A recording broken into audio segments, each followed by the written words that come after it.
En este video hablaré un poco de los manómetros que uno puede comúnmente encontrar en la práctica. Nombraré algunas de las condiciones en las que se usan y finalmente daré algunos elementos de juicio con la idea pues, de que el ingeniero pueda de manera sistemática decidir qué instrumento es el que mejor se ajusta a sus necesidades. Como bien sabemos de los cursos de mecánica de fluidos o de hidráulica, hay presión manométrica y presión absoluta, y todas las demás variantes que encontramos en el Internet y la literatura se desprenden de estas dos. Por otro lado, en el caso de los instrumentos de medición de presión, en general son estas dos, la manométrica y la absoluta, las que comúnmente se encuentran. Es común encontrar manómetros construidos para medir la presión manométrica y también es común encontrar manómetros que solamente miden la presión absoluta. Esto puede en algunos casos representar un punto de confusión debido a que es importante identificar el instrumento y sobre todo las unidades de medición. En el caso de los manómetros, hay una práctica común de los fabricantes que permite distinguir entre los que miden la presión manométrica y los que miden la presión absoluta. Los que miden la presión manométrica tienen las unidades de medición como se ejemplifica en esta diapositiva, o puede que tengan una G de gato al final. Es decir, que las unidades de PSI pueden aparecer como PSIG y las de bar como BARG, por ejemplo. En cambio, los manómetros que se usan para medir la presión absoluta siempre tienen una A al final de las unidades. Es decir, que las unidades de PSI pueden también aparecer como PSIA y las de bar como VARA, por ejemplo. Queda claro que la letra A es de absolute, pero no es tan obvio el origen de la letra G. La G viene de gauge, que hace referencia en parte a la presentación del instrumento, como en la imagen que se muestra en esta diapositiva.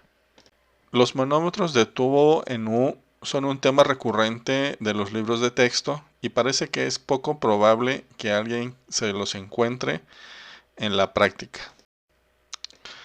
De hecho, sí son comunes, pero en aplicaciones con bombas de vacío, por ejemplo. Quizá debido a que los laboratoristas prefieren equipos que no tengan que cambiar o calibrar nunca y que por su precisión podrían ser quizás también caros. Además, su construcción frágil no los hace candidatos a estar conectados a una tubería y porque no hay en el mercado modelos de este manómetro que permitan su incorporación en lazos de control. A pesar de que parezca sencillo su uso, se requiere de cierto conocimiento de las ecuaciones de la hidrostática o, en su defecto, de cierto entrenamiento básico. Para resaltar lo anterior, nótese también cómo este manómetro puede aceptar todo tipo de fluidos manométricos, pero el precio a pagar es que las escalas de presión son distintas, también debido a que éstas dependen de las propiedades del fluido. Por otro lado, este tipo de manómetros son tan sencillos que uno mismo, conociendo la física, podría construir el suyo propio con mangueras que puede adquirir en la ferretería y agua para medir la presión de una corriente de aire, por ejemplo. Con esto uno mismo puede también crear su propia escala para leer directamente la presión en su escala de preferencia.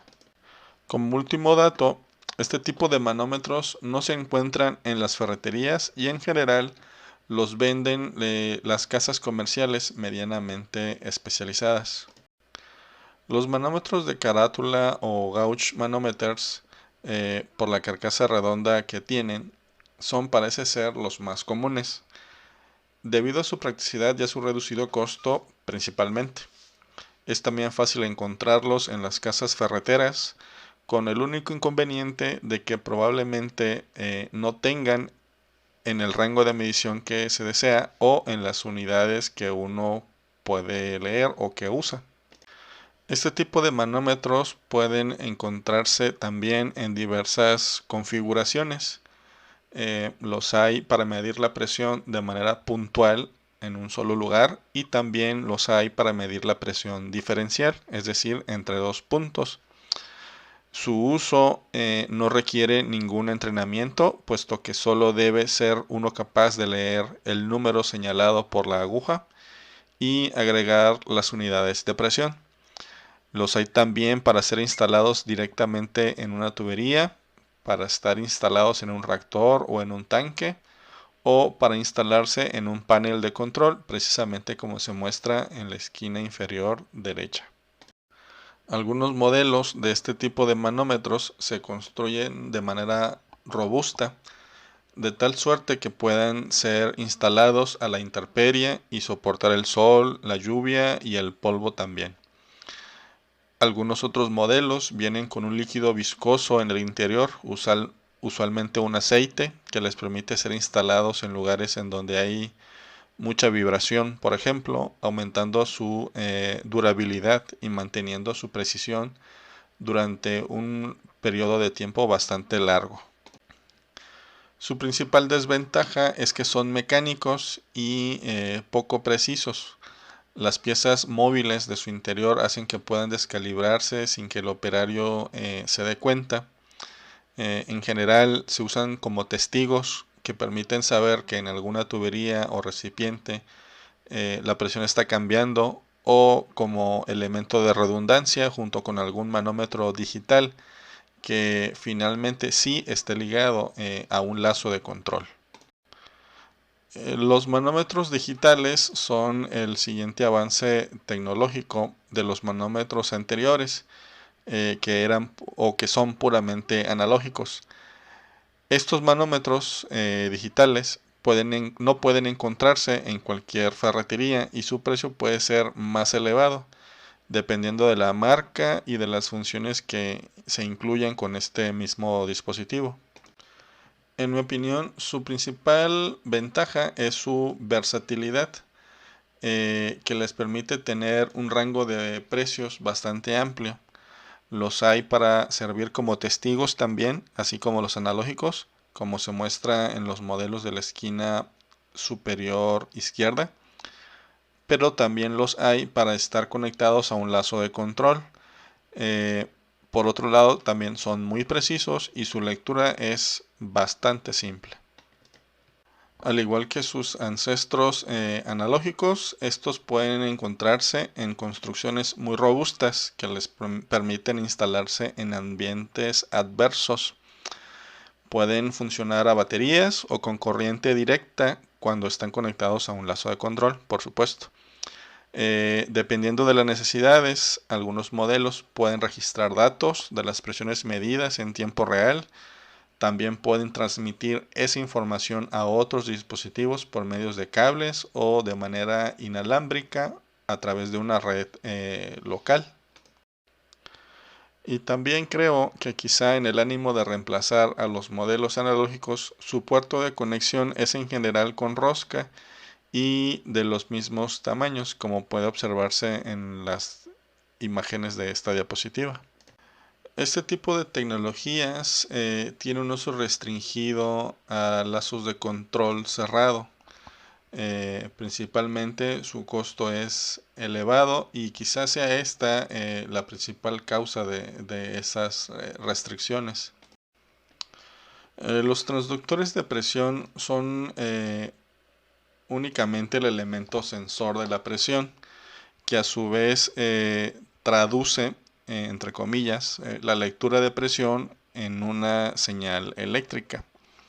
El transductor entonces puede componerse de algún material cuyas propiedades le permiten detectar cambios sensibles en la presión, como en el caso de los materiales piezoeléctricos que se usan para algunos modelos de manómetros. Hay otras tecnologías también disponibles para los transductores, pero lo importante es que su uso ha ido extendiéndose como con los otros manómetros. Básicamente pueden hacer lo mismo que los otros manómetros, pero con mayor precisión.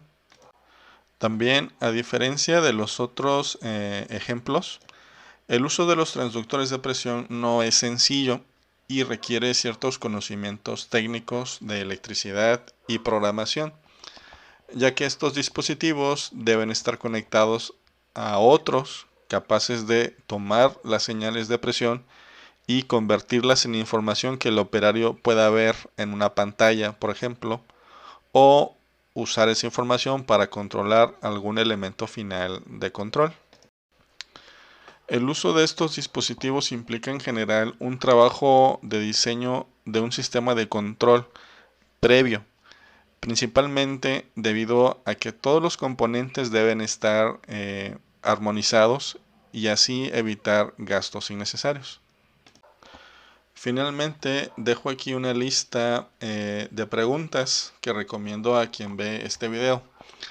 Aunque esta lista es infalible y también es bastante perfectible, quien desea adquirir un manómetro para alguna aplicación en particular, forzosamente deberá responderse estos cuestionamientos o algunos de ellos para tener